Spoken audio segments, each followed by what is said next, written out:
दोस्तों, अपनी इस प्ले लिस्ट के पिछले वीडियोज को आपने देखा है तो अब तक आप समझ ही गए होंगे कि हम मेवाड़ के गौरवमय इतिहास पर नज़र डाल रहे हैं। मेवाड़, जिसका उत्कर्ष चित्तौड़, उदयपुर व आसपास के विशाल भूभाग पर फैला है, एक समय था जब हिंद की इस पावन धरा की प्यास राजपूती शेर अपने सैलाबी रक्त से बुझाते थे।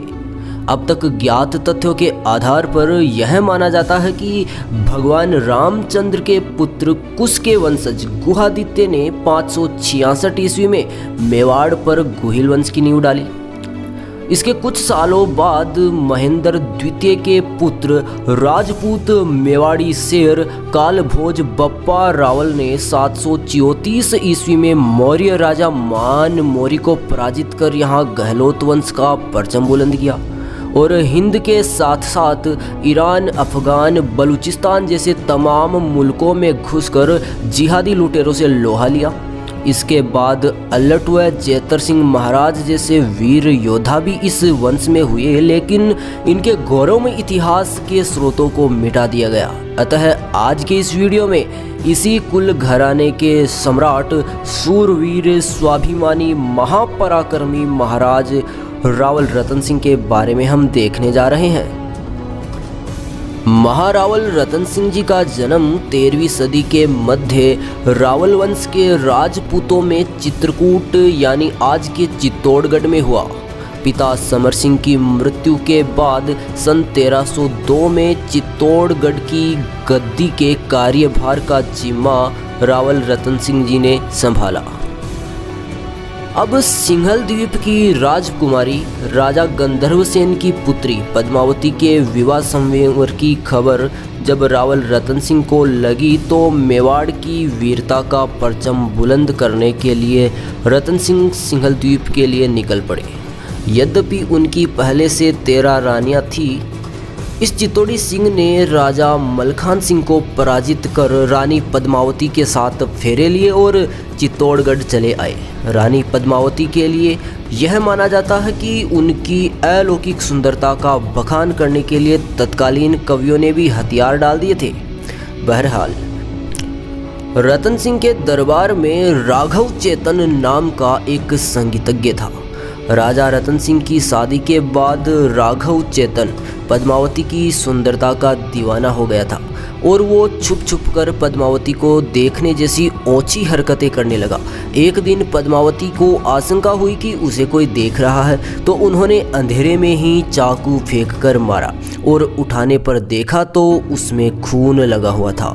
पूरे मामले की तफ्तीश करने पर राघव चेतन को सामने पाया गया और उसे तुरंत देश निकाला दे दिया गया।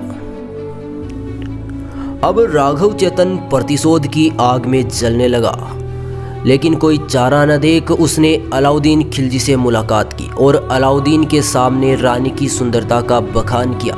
रानी की सुंदरता का बखान सुनने मात्र से खिलजी पागल हो गया। उसने पद्मावती को हासिल करने की ठानी और अपने विशाल लाव लश्करों के साथ मेवाड़ पर चढ़ाई कर दी। अलाउद्दीन ने चित्तौड़ की सरहद पर डेरा डाल दिया और वहीं से आक्रमण करने लगा, लेकिन कुछ आशाजनक परिणाम न मिलने पर रानी की एक झलक के प्यासे खिलजी ने रतन सिंह से एक सौदा किया, जिसके तहत अलाउद्दीन ने रतन सिंह से कहा कि वह अपनी सेना समेत वापस लौट जाएगा। बस केवल एक बार मैं रानी पद्मावती को देखना चाहता हूँ। प्रजा को युद्ध की त्रासदी से बचाने के लिए रतन सिंह ने सौदा मंजूर कर लिया। प्रजा खातिर इस वीरांगना ने भी शर्त को ना चाहते हुए मंजूर कर दिया और पानी में बने दृश्य में चेहरा दिखाया। पद्मावती को देखने के बाद खिलजी और भी पागल हो गया। अब एक योजना के तहत अलाउद्दीन खिलजी ने रावल रतन सिंह को धोखे से अगवा कर लिया और बंदी बनाकर दिल्ली ले गया। रानी पद्मावती ने रतन सिंह को छुड़ाने के लिए खिलजी से सौदा किया कि मैं उसके पास आ जाऊंगी, लेकिन मेरे साथ मेरी दासियां भी आएंगी। खिलजी ने शर्त मान ली। यह राजपूत शेरनी दासियों की जगह सैनिकों को ले गई और अपनी जान की बाजी लगाकर वीरतापूर्वक रतन सिंह को वहां से छुड़ा लाई। वहां से आते वक्त रतन सिंह ने भी खिलजी के साथ युद्ध की घोषणा कर दी। अलाउद्दीन ने अपने विशाल लश्करों के साथ चढ़ाई की तो इधर राजपूती खून पहले से ही सैलाब की तरह दौड़ रहा था। अब राजपूती सेना इन जिहादी लुटेरों पर प्रकोप की तरह टूट पड़ी। चारों ओर मौत का तांडव चल रहा था तो इधर अलाउद्दीन को रावल रतन सिंह धूल चटा रहे थे। इस महाकाली के बेटे ने खिलजी को लहूलुहान कर दिया। अलाउद्दीन इस सिंह को देखकर घबरा गया और अब उसने कोई चारा न देख एक सोची समझी योजना के तहत छल करने का निर्णय किया।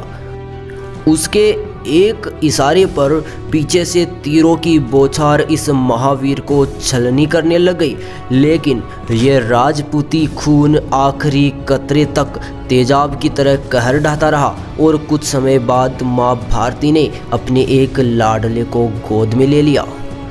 सूचना उस वीर बाला रानी पद्मावती को पहुंचाई गई। जौहर की तैयारियां पहले ही हो चुकी थी। इस वीरांगना ने 16,000 औरतों के साथ अंतिम बार मां भवानी की पूजा की और अपनी मार्द भूमि के मस्तक को यूं ही इज्जत से ऊंचा उठाए रखने के लिए एक एक करके आग में कूद पड़ी। चित्तौड़ के हर कोने में उनके इस अदम्य बलिदानी साहस की आवाज़ें साफ सुनाई दे रही थी। जब इन फौलादी शेरनियों की आवाज़ खिलजी के कानों में पड़ी तो उसके कान फटने लगे। वह पद्मावती को बचाने के लिए हवा की रफ्तार से दौड़ा, पर अब तक बहुत देर हो चुकी थी। उसे इस किले में दीवारों के सिवा कुछ भी नहीं मिला। खिलजी के लिए इससे बुरा दिन आज तक कोई भी नहीं था। वह निराश हो गया, अतः उसने मेवाड़ का कार्यभार अपने 7 साल के बेटे व गुलाम मलिक शाहीन को सौंपकर दिल्ली के लिए रवाना हो गया, जिसे कुछ सालों बाद पुनः मेवाड़ी हिंदू राजाओं ने चित्तौड़ पर हमला करके जीत लिया। दोस्तों, वीडियो कैसा लगा कमेंट करके ज़रूर बता देना। चैनल को सब्सक्राइब कर लेना और वीडियो अच्छा लगा हो तो लाइक कर देना। हिंदू शेरों की औलाद होने के नाते जय हिंद, जय भारत, जय हिंदुस्तान।